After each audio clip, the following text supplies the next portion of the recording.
Imagina Londres en 1912. El aire está cubierto por una niebla espesa que huele a carbón y cansancio. Las fábricas rugen desde el amanecer, las calles están húmedas, y entre el humo y la pobreza, miles de mujeres viven invisibles. No tienen voz, ni voto, ni poder sobre sus propias vidas. Pero en medio de esa oscuridad, algo comienza a arder, una chispa de rebeldía que pronto encenderá una revolución capaz de cambiar el mundo. Bienvenidos y bienvenidas a Cine con Causa. Hoy viajaremos al corazón de las sufragistas, una historia real de valentía, sacrificio y esperanza. Una película que nos recuerda que los derechos que hoy tenemos fueron conquistados por mujeres que se atrevieron a desafiarlo todo. Esta película del 2015 cuenta con un elenco impresionante encabezado por Kevin Madigan, Havana Bannon, Carter y Meryl Streep, quienes dan vida a un movimiento histórico que cambió el mundo. Ahora, viajemos en el tiempo. Las calles de Londres, en 1912. El aire se mezcla con humo de carbón y con niebla, como si la ciudad respirara siempre bajo una nube gris. Los carros tirados por caballos avanzan lentos sobre calles húmedas, los tranvías eléctricos zumban y chirrían, las farolas apenas iluminan las avenidas donde se cruzan dos mundos distintos, el de la opulencia y el de la miseria. En el West End, las damas de sociedad pasean con sombreros de plumas, mientras los caballeros fuman cigarros caros frente a vitrinas llenas de joyas y relojes. En el East End, los callejones están repletos de casas hacinadas, techos que gotean, ratas que corren entre montones de basura.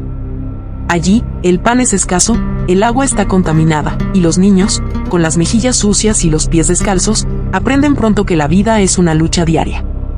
Entre esas dos caras de Londres, las mujeres comparten un destino común, la invisibilidad política.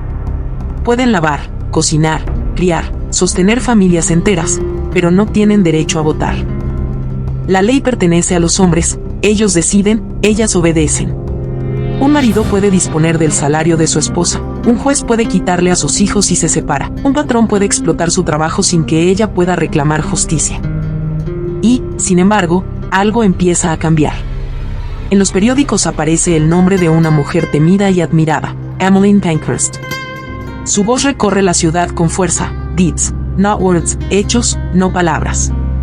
Ella y su organización, la Women's Social and Political Union en español significa Unión Social y Política de Mujeres, desafían abiertamente al Parlamento, a la policía y a la sociedad entera. No se conforman con discursos pasivos. Llevan sus consignas a las calles, lanzan piedras a escaparates, pintan muros con frases incendiarias, interrumpen actos públicos. Reclaman lo que se les niega, la ciudadanía plena. La respuesta del gobierno es feroz. Arrestos masivos, celdas húmedas, burlas en los tribunales. Y cuando las mujeres encarceladas hacen huelga de hambre, la represión se vuelve tortura, la alimentación forzada, un tubo introducido a la fuerza por la garganta, un castigo que deja cicatrices en el cuerpo y en el espíritu. La ciudad murmura. Los poderosos llaman a esas mujeres locas, histéricas, criminales. Pero en los barrios obreros, donde la injusticia es cotidiana, muchas empiezan a escucharlas con respeto. En ese escenario vive Maud Watts, una joven de 24 años. Maud no se considera especial. Se levanta cada día antes del amanecer, prepara algo de pan para su hijo pequeño George, y camina hasta la lavandería donde trabaja desde los 7 años. El vapor y el agua hirviente han endurecido su piel, sus manos están agrietadas y cubiertas de cicatrices. Su madre murió en ese mismo lugar, ahogada por los años de fatiga. Ella ha heredado no solo el empleo, sino también el silencio. La lavandería es un infierno. Calderas encendidas desde la madrugada, ropa empapada que pesa como piedras, el olor penetrante de los químicos. Norman Taylor, el patrón, se pasea entre las filas de mujeres como un depredador. Sus órdenes son gritos, sus halagos son insinuaciones obscenas. Si alguna se resiste, sabe lo que le espera: despido, hambre, humillación. Maud baja la cabeza, aprieta los dientes y soporta. A veces siente que su vida está marcada por una frase invisible: así es, y no se puede cambiar. Pero hay algo que aún le da sentido: George, su hijo. Cada vez que lo abraza, cada sonrisa, cada balbuceo, le recuerda que la ternura existe. En él ve un futuro, aunque pequeño, aunque limitado. Su esposo, Sonny, es un hombre trabajador, pero también hijo de su tiempo. Cree en la obediencia de la esposa, en el deber de mantener la casa en orden, en no desafiar a quienes mandan. Para él, hablar de derechos políticos de las mujeres es una insensatez. Maud lo sabe, y calla. Hasta que un día, por casualidad, su rutina se rompe. Era una tarde húmeda cuando Maud salió a entregar ropa en el centro. Caminaba cargando una cesta pesada cuando escuchó gritos. Al doblar la esquina, se encontró con un grupo de mujeres que marchaban levantando pancartas. Votes for Women. Hechos, no palabras. La policía intentaba dispersarlas con empujones. Algunas caían al suelo, otras recibían golpes de porra. Entre ellas, Maud reconoció a su compañera de la lavandería, Violet Miller. La mujer, con el rostro enrojecido y la ropa desgarrada, gritaba sin miedo. Queremos igualdad. Queremos ser ciudadanas de verdad. Un guardia la golpeó en el rostro, haciéndola caer. Pero Violet se levantó, con la sangre corriéndole por la ceja, y siguió gritando. Maud se quedó paralizada. Nunca había visto algo así, una mujer enfrentando a hombres armados, desafiando a la autoridad, defendiendo con su voz lo que la sociedad entera le negaba. De regreso a casa, la imagen no la abandonó. Esa noche, mientras Sonny dormía a su lado, ella permaneció despierta, oyendo en su cabeza los gritos de Violet y las consignas de aquellas mujeres. Por primera vez en su vida, Maud se preguntó si el mundo podía cambiar. Violet era una chispa de rebeldía. Con su carácter fuerte y su voz ronca, se atrevía a responder. Cuando el agua estaba demasiado caliente, protestaba. Cuando los salarios se retrasaban, gritaba. Cuando Taylor intentaba acercarse, lo enfrentaba con insultos. Nos tratan como si fuéramos bestias, decía mientras restregaba una sábana enorme. Y todo porque somos mujeres. Las demás trabajadoras escuchaban en silencio, con una mezcla de miedo y admiración. Maud también. No podía negar que las palabras de Violet despertaban algo en ella, aunque siempre terminaba diciéndose que era mejor no pensar en lo imposible. Una tarde, mientras las mujeres trabajaban doblando montones de ropa, Violet habló de nuevo. Si tuviéramos voto, esto no pasaría. Podríamos cambiar las leyes, podríamos exigir condiciones dignas. El comentario quedó flotando en el aire como una semilla. Maud sintió que el corazón le latía más rápido, pero bajó la cabeza. No sirve de nada, susurró. Nadie nos escucha. Violet la miró con firmeza. Nos escucharán si gritamos lo suficiente. Ese intercambio marcó un antes y un después para Maud, aunque aún no lo sabía. Esa misma semana, ocurrió algo que la sacudió aún más. Era lunes por la tarde cuando el patrón la llamó a su oficina. Maud obedeció, con las manos húmedas y el corazón encogido. La habitación olía a tabaco y a jabón fuerte. Taylor la miró con ojos codiciosos. Eres buena trabajadora, le dijo Taylor, con una sonrisa torcida. Podrías tener mejores condiciones si sabes comportarte. Ella entendió de inmediato. El estómago se le revolvió. Retrocedió un paso, pero la puerta estaba cerrada detrás de ella. El patrón se inclinó, intentando tocarle el brazo. Señor Taylor, tengo que volver al trabajo, dijo ella, con voz firme aunque temblorosa. Por suerte, un ruido en el pasillo lo interrumpió. Taylor gruñó y la dejó salir. Maud regresó al taller con el corazón acelerado y las lágrimas contenidas. Nadie preguntó nada, pero Violet le lanzó una mirada que lo decía todo, lo sabía. Todas lo sabían. Aquella noche, Maud llegó a casa agotada. Sonny le esperaba en la mesa, leyendo el periódico. George dormía en una cuna improvisada junto al fuego. Maud lo miró con ternura y pensó en lo que había escuchado esa semana. Si tuviéramos voto, esto no pasaría. La frase la persiguió durante toda la noche. Unos días después, mientras llevaba un lote de ropa a entregar, Maud volvió a encontrarse con la manifestación que cambiaría su vida. Esta vez no solo vio pancartas, escuchó discursos, gritos, pancartas improvisadas, brazos que ondeaban en el aire con determinación. Una marcha de mujeres se abría paso entre la calle. Algunas sostenían carteles escritos a mano, otras simplemente gritaban desde lo profundo del pecho. Las mujeres no pedían, exigían. Maud se quedó inmóvil, pegada al borde de la acera. No dio un paso más, ni hacia atrás ni hacia adelante.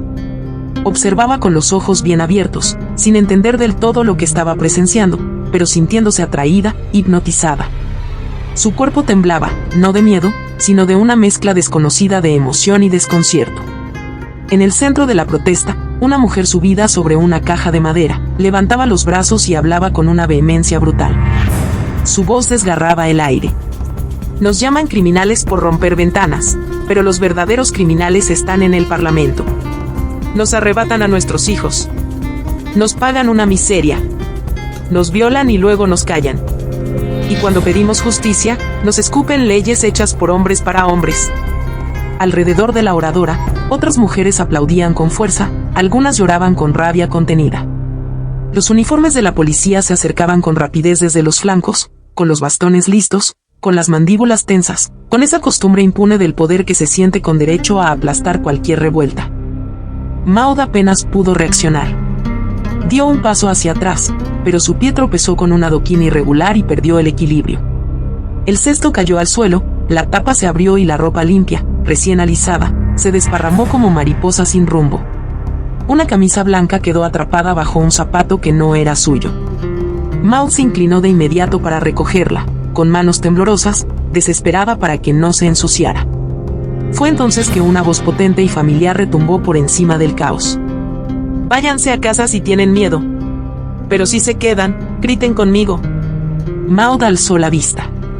Bayelit estaba allí, de pie, enfrentando a un agente que la empujaba con violencia. Tenía los ojos encendidos de furia y determinación. La reconoció no solo por la voz, sino por esa energía efusiva que siempre la acompañaba. Los policías comenzaron a golpear a las mujeres con los bastones. Una cayó al suelo, otra fue arrastrada por el cabello. El aire se llenó de gritos, de órdenes autoritarias, de miedo. Maud no se movió. Podía marcharse. Nadie la detenía. Podía recoger su cesto y seguir su camino. Pero no lo hizo. Observó cada rostro, cada herida, cada grito, cada mirada de rabia convertida en coraje. Sí, eran mujeres. Pero no solo lavanderas, costureras, madres o esposas. Eran mujeres que resistían, mujeres que ya no temían levantar la voz, mujeres que se alzaban contra un sistema que las quería silenciadas y de rodillas. Mujeres que habían decidido no callar nunca más. Finalmente, la policía dispersó con golpes y otras fueron detenidas. Como de costumbre, la represión fue la respuesta del poder frente al grito femenino. Golpear, acallar, doblegar. Era el método de siempre. Porque el sistema no teme a las súplicas, pero sí tiembla ante la rebeldía organizada de las mujeres. Maud se quedó sola por unos instantes, el cesto entre sus brazos, su ropa manchada de polvo. Pero algo dentro de ella estaba renovado, por primera vez. Había visto algo que ya no podía olvidar. Poco después, Bayelit la convenció de asistir a una reunión más formal en un lugar seguro. Un sótano húmedo y con olor a moho, oculto bajo una tienda abandonada. Había más de 20 mujeres allí, de distintas edades. Algunas con pañuelos en la cabeza, otras con rostros marcados por el trabajo duro. La anfitriona era Edith Allen, una mujer pequeña, delgada de gran valentía y convicciones firmes. Con ella estaban otras sufragistas comprometidas. En ese ambiente subterráneo, lejos de las miradas de los hombres, Maud descubrió un mundo nuevo, mujeres que leían, debatían, escribían panfletos, organizaban estrategias. Esto no es solo una lucha por el voto, decía Edith. Es por la libertad de nuestras hijas, por el futuro de todas. Maud permanecía en silencio, escuchando. Tenía miedo, sí. Pero también una sed inmensa de justicia. Cuando Edith preguntó si alguien deseaba compartir su testimonio, todas miraron a Maud. Ella vaciló, y habló. Narró su infancia entre calderas, los abusos de Taylor, el miedo, el dolor de no tener poder sobre su vida. Cuando terminó, muchas tenían los ojos llenos de lágrimas. Bayelit la abrazó. Bienvenida, le susurró. La primera vez que Maud vio el Parlamento fue como entrar en otro mundo, muros altos, retratos de hombres, siglos de poder masculino. A su lado, Bayelit avanzaba con el rostro cubierto y los moretones aún visibles. Antes de entrar, se detuvo. No puedo hacerlo, Maud. Sí puedes. No. Léelo tú, dijo, entregándole el papel. El guardia anunció. La señora Miller. Maud dio un paso al frente. No soy la señora Miller. Ella no puede declarar. Tengo su testimonio. Proceda, ordenó el presidente. El papel temblaba en sus manos. Trabajo en la lavandería de Bethnal Green. Las jornadas empiezan antes del amanecer y terminan cuando ya no podemos sostenernos. El vapor nos quema la piel. Si enfermamos, nos despiden. Si protestamos, nos humillan. ¿Humillan?, preguntó un diputado. El señor Taylor elige a quién mirar, a quién tocar. Si una se niega, la manda a casa sin paga. El silencio fue denso. Debe tener cuidado, señora Watts. Son acusaciones graves. Maud lo miró sin temblar. Grave es lo que nos pasa a nosotras, señor. Risas contenidas, miradas de burla. Eso será todo, dijo el presidente. Maud salió sin mirar atrás. Afuera, Violet la abrazó con fuerza. No bastan las palabras, murmuró Maud. Nunca bastan, respondió ella. Esta escena no marcó el inicio de la lucha, sino la prueba de cuánto cuesta, aún hoy, ser escuchada. Maud no fue la primera. Muchas mujeres ya habían sido golpeadas o encarceladas por exigir un derecho tan básico como el voto. Su discurso fue otro intento de diálogo, recibido con burla e indiferencia, la forma más sutil de dominación. Así actúa el patriarcado, no siempre golpea, a veces humilla con silencio y desprecio. Porque para los hombres de aquella mesa, el dolor de las mujeres era una molestia, no una injusticia. Y esa es la enseñanza de la escena, no basta hablar en un sistema hecho para no escuchar. Las voces de las mujeres, y de todos los excluidos, se pierden en instituciones que solo oyen lo que no incomoda. Mientras el patriarcado siga dictando cuál es la forma correcta de reclamar justicia, la desigualdad seguirá intacta. La historia lo confirma, los derechos nunca se conceden, se conquistan. Y solo cambian las cosas cuando las voces y los cuerpos se alzan y dicen al poder: aquí estamos, y no nos vamos a rendir. ¿Y ustedes, qué opinan? ¿De verdad hemos cambiado tanto, o el sistema sigue diciéndonos, con otras palabras, que esas no son las formas? Con el pasar de los días se propagó la noticia como un susurro, como si fuera un secreto peligroso. Emmeline Pankhurst hablará esta noche. Esa frase cruzó mercados, lavanderías, tiendas y pasillos como un eco tembloroso que solo las mujeres sabían descifrar. No hubo carteles. No hubo nombres. Solo señales entrecortadas, rostros encendidos por una emoción contenida, y el rumor de que la fundadora del movimiento sufragista iba a aparecer. Emmeline era el símbolo viviente de la resistencia feminista. Fundadora de la Unión Social y Política de las Mujeres, su palabra era esperanza y su presencia un acto de guerra. Estaba siendo perseguida por la policía. La consideraron peligrosa, problemática y las querían silenciar. Por eso su discurso no era anunciado con pompa, sino transmitido de boca en boca. Maud, como muchas otras, esperaba con emoción escucharla. Se cubrió con un abrigo modesto y se dirigió a una intersección en el corazón de Londres. Era de noche, el aire era frío, y las calles estaban cargadas de un silencio inusual, como si la ciudad contuviera el aliento. El lugar estaba repleto de mujeres. Maud se deslizó entre ellas sin hablar, pero con el corazón retumbando en el pecho. Y con el presentimiento de que hoy algo va a cambiar. Y entonces, desde el balcón de un edificio de piedra, ella apareció. Emmeline Pankhurst, vestida de negro, con el rostro iluminado por la luz de una lámpara de gas, alzó los brazos como si partiera la oscuridad en dos. Fue un instante solemne. Histórico. Verídico. La escena, aunque recreada en la película, está basada en hechos reales. Pankhurst solía aparecer en lugares estratégicos, pronunciar su mensaje en pocos minutos y desaparecer antes de ser capturada. Su voz impuso a la noche con la fuerza de un trueno y con voz alta y enérgica pronunció su discurso inmortal. Peleamos por una era en que cada niña pequeña nacida en el mundo tenga la misma oportunidad que sus hermanos. Nunca subestimen el poder que tenemos las mujeres para definir nuestros propios destinos. No queremos infringir la ley para nada. Queremos ser hacedoras de la ley. Son militantes, cada una en su propia manera. Aquellas que puedan romper ventanas, rómpanlas. Aquellas que puedan salir y atacar el sagrado ídolo de la propiedad, háganlo. No nos dejan otra alternativa que desafiar a este gobierno. Si debemos ir a prisión para obtener el voto, que sean los vidrios del gobierno, no los cuerpos de mujeres los que se quiebren. Insto a esta multitud y a todas las mujeres del país a la rebelión. Prefiero ser una rebelde que una esclava. Los ojos de Maud se llenaron de lágrimas al sentir cómo cada palabra se convertía en una semilla que germinaba en su interior. Alrededor, algunas mujeres lloraban en silencio, mientras que otras apretaban los puños con una determinación recién hallada.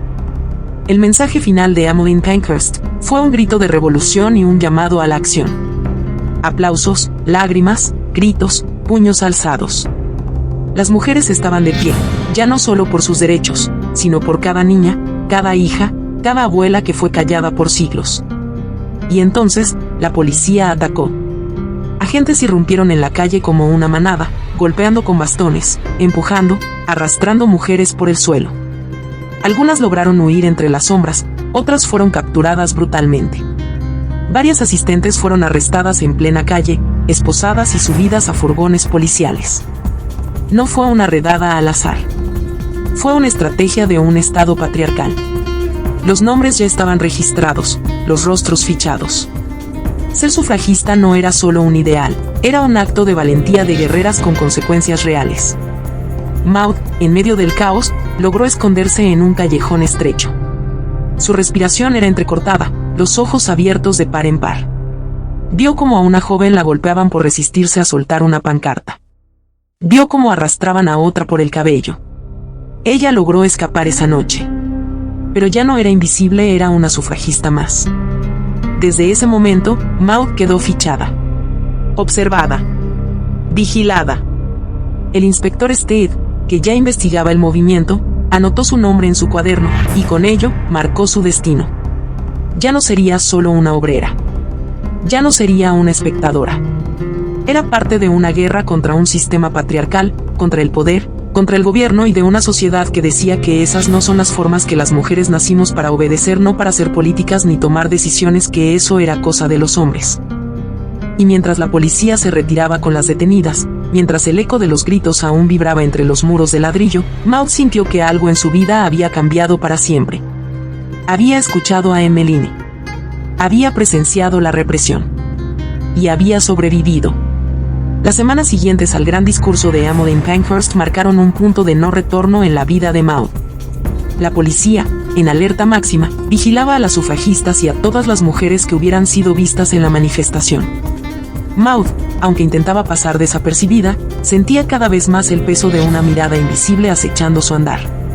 Una tarde, mientras regresaba de la lavandería, 2 agentes la interceptaron en plena calle.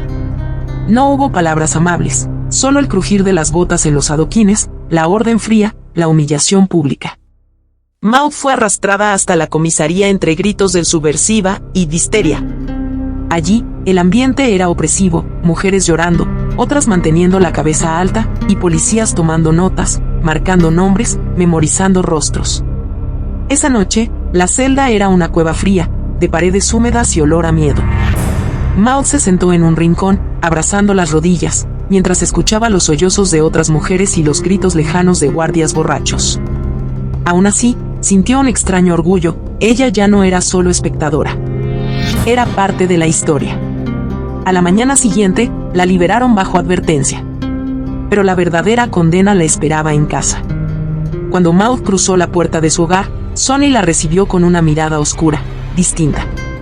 Él sostenía una carta arrugada, las manos temblorosas por la ira y el miedo. El pequeño George jugaba ajeno en su rincón. «Te lo advertí, Maud», dijo Sonny, la voz quebrada. «Te dije que esto iba a acabar mal».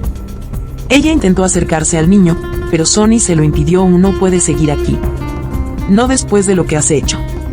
Nos han visto todos los vecinos. Mi trabajo, mi reputación, ya no eres una madre digna. Te llevaste mi nombre al fango. Por favor, Sonny», suplicó Maud, pero la puerta se cerró con un golpe detrás de ella. Esa noche, Maud deambuló bajo la lluvia, con el corazón desgarrado. Pensaba en George, en la cuna improvisada, en sus risas. Lloró hasta quedarse sin fuerzas. Cada gota era un reproche, cada trueno el eco del juicio social. Pocos días después, volvió a la casa para ver a su hijo, solo para encontrar la puerta entreabierta y la habitación vacía. Sonny, incapaz de perdonarla, había entregado a George en adopción. No hubo despedida, no hubo explicación, solo el vacío de una cuna y el olor tenue a jabón en las sábanas dobladas. El dolor fue insoportable, un corte en lo más profundo del alma. Maud gritó, imploró, golpeó la puerta hasta sangrarse los nudillos. Pero ya no había vuelta atrás. Por la noche, sentada en un banco del parque bajo la lluvia, recordó las palabras de Emmeline. Peleamos por una era en que cada niña pequeña nacida en el mundo tenga la misma oportunidad que sus hermanos. Nunca subestimen el poder que tenemos las mujeres para definir nuestros propios destinos. Y fue en ese dolor donde Maud encontró fortaleza pero también indignación. Supo que, aunque le hubieran arrancado lo más amado, no le quitarían la dignidad ni el propósito. Se juró a sí misma que ninguna otra madre, ninguna otra mujer, volvería a ser despojada de todo por exigir ser tratada como ciudadana. Con los ojos inflamados y el corazón endurecido, Maud se levantó, se secó el rostro y, por primera vez, sintió que era libre. Las calles de Londres nunca le parecieron tan frías como esa mañana. Maud caminaba sin rumbo, el abrigo empapado, el cuerpo vacío, la mirada perdida. Atrás quedaba todo lo que conocía y amaba, su hijo, su hogar, su nombre en la puerta. Ahora, lo único que tenía era la memoria de una risa y el ardor de una causa y el amor inmortal por su pequeño, pero en esa oscuridad, algo comenzó a arder. Era la voz de las otras sufragistas, el eco de los cánticos en las celdas, el calor de los brazos de Violet al recibirla bajo un tejado ajeno, ofreciéndole una taza de té caliente y un pañuelo para secar el llanto. Violet, rota y fuerte, se sentó a su lado y le habló sin rodeos. Pero es el precio que pagamos por ser las primeras. Nadie recuerda a las mujeres dóciles. Recuerdan siempre a las que no se rinden. Edith también apareció, cargando un cuaderno lleno de nombres y sentencias. Le mostró cartas de compañeras, recortes de periódicos, una foto de Emmeline Pankhurst con el rostro sereno y los ojos como brasas. ¿Te queda miedo?, preguntó Edith. Maud bajó la mirada. Miedo y rabia, susurró. Entonces úsalos. No hay revolución sin dolor, Maud. El dolor nos hace humanas, y la rebeldía nos hace libres. Fue en ese refugio, entre mujeres heridas y valientes, donde Maud aprendió el significado de la palabra revolución, hermandad y resistencia. Cada cicatriz, cada lágrima, era también un lazo. Compartían el pan, el frío, y los sueños imposibles. Poco a poco, la vida se fue tejiendo de nuevo. Ya no tenía un hijo en brazos, pero tenía un deber inmenso con todas las hijas del futuro. Ayudó a redactar panfletos, pintó muros bajo la luna, aprendió a correr cuando la policía irrumpía, a reír entre la miseria, a sostener la mirada frente al desprecio. Recibió burlas en la calle, perdió el poco trabajo que hallaba, pero encontró una dignidad invencible. Una noche, las sufragistas planearon una acción que quedaría marcada en la historia: atacar escaparates de tiendas lujosas, romper ventanas, sacudir la ciudad. Maud sintió miedo, pero también una fuerza que nunca había conocido. Alzaron los brazos y, entre el estruendo de los vidrios rotos, gritaban: «No somos criminales, somos ciudadanas». Esa noche, varias fueron detenidas, otras escaparon por los callejones. Maud fue arrestada de nuevo. La policía la arrastró, la insultó, la marcó como agitadora peligrosa. En la celda, exhausta y golpeada, oyó a una joven cantar con voz rota: «Solidarity forever, solidaridad para siempre». Maud la siguió, y luego otra, y otra. El canto se elevó, y aunque sus cuerpos temblaban de frío y su estómago crujía de hambre, la esperanza se hacía invencible. Al amanecer, la puerta de la celda se abrió de golpe. Los guardias la sujetaron, la tumbaron y, como a muchas otras, le introdujeron el tubo de alimentación forzada. El dolor era insoportable, la humillación, feroz. Pero Maud apretó los puños, pensando en George, en Violet, en cada niña por venir. Cuando la liberaron, llevaba el cuerpo magullado, pero los ojos ardían de claridad. Violet la abrazó, y en el silencio supo que la historia de ellas no era solo derrota y pérdida, era la semilla de una victoria futura para todas las mujeres más allá de las fronteras. Antes de regresar al refugio, Maud pasó junto a la lavandería, miró el humo alzándose y recordó las palabras de Emmeline Pankhurst aquella noche bajo el cielo de Londres. Peleamos por una era en que cada niña pequeña nacida en el mundo tenga la misma oportunidad que sus hermanos. Caminó despacio por la ciudad todavía hostil, pero algo había cambiado para siempre. En cada esquina, en cada rostro femenino, veía la promesa de una era nueva. La lucha seguía. Pero Maud ya era parte de la resistencia que cambiaría para siempre la vida de las mujeres. Maud, aunque cansada y marcada por las cicatrices de la prisión, había encontrado un propósito que la mantenía de pie. Ya no tenía hogar, ni esposo, ni hijo, pero tenía algo que ningún hombre podría arrebatarle: libertad y convicción. Sabía que rendirse nunca sería una opción para una sufragista revolucionaria. La vigilancia policial se había intensificado. En realidad, no era vigilancia, era persecución política. Cada mujer del movimiento estaba fichada, vigilada, acosada. No se perseguía un delito, se perseguía una causa justa y democrática. Por atreverse a hablar, por pensar diferente, por querer decidir, por imaginar un mundo distinto para las niñas y mujeres, por no encajar en las normas creadas por los hombres.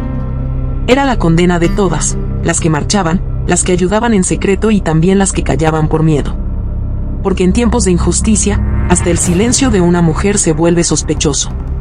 Cada reunión era clandestina. Cada panfleto, impreso de noche. Cada paso, calculado como una estrategia de guerra. En la casa de Edith Allen, las ventanas permanecían cubiertas con mantas para que nadie viera la luz encendida. Bajo ese techo húmedo, entre el olor a tinta y cera, las mujeres seguían escribiendo la historia con sus manos agrietadas.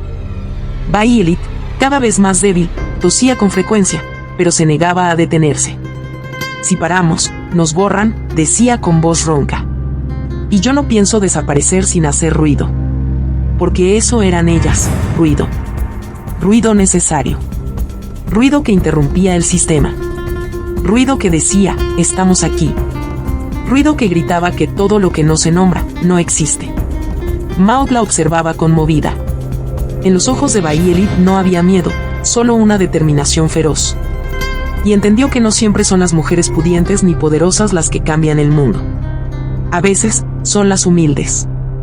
Las que viven con el estómago vacío, las que cargan hijos y fatigas, las que sufren abusos y callan durante años, esas también son las que hacen temblar la historia. Una noche, mientras repasaban nombres de nuevas simpatizantes, Edith sacó una carta. La sostuvo en el aire con solemnidad. De Emmeline, anunció. El silencio se volvió absoluto. Las mujeres se inclinaron hacia ella, expectantes, como si fueran a escuchar un evangelio. Edith leyó en voz alta. Debemos redoblar las acciones. Las palabras ya no bastan. Los periódicos nos llaman salvajes, pero el mundo solo escucha cuando la tierra tiembla. La frase cayó sobre ellas como una chispa. Maud sintió un estremecimiento. Sabía lo que eso significaba. Sabía que habría sacrificios. Había llegado el momento de hacer temblar la tierra. Tras años de peticiones ignoradas, su plan era simple y brutalmente efectivo: golpear al corazón del poder del gobierno en el momento más visible. Ellas planificaron que el próximo escenario de protesta sería el Derby de Epsom. Era el evento social y deportivo más importante de Gran Bretaña. Reunía a toda la nobleza británica y al mismísimo rey Jorge V. Simbolizaba la riqueza, el poder y la tradición del establishment masculino que negaba el voto a las mujeres. Si querían transformar una causa política en una noticia internacional que nadie pudiera ignorar, debían actuar allí. La idea era irrumpir un símbolo propio de la masculinidad, justo en el momento de mayor concentración de la élite y la prensa, y así, en junio de 1913, durante la carrera del Derby de Epsom, Emily Davison decidió actuar. Ella, entre la multitud, sostenía una bandera violeta, blanca y verde. No gritó. No corrió. Simplemente esperó el momento. Cuando el caballo del rey pasó frente a ella, cruzó la pista. Querida audiencia. Aquí es donde la historia se vuelve un enigma. Las sufragistas planificaron irrumpir la carrera con una protesta visible, pero jamás sacrificar la vida de su compañera. En mi análisis, basado en el historial de militancia radical de Emily, sabía que los derechos se lograban a través de las acciones más audaces e irreverentes. Ella eligió, en ese instante, morir luchando antes que ser esclava.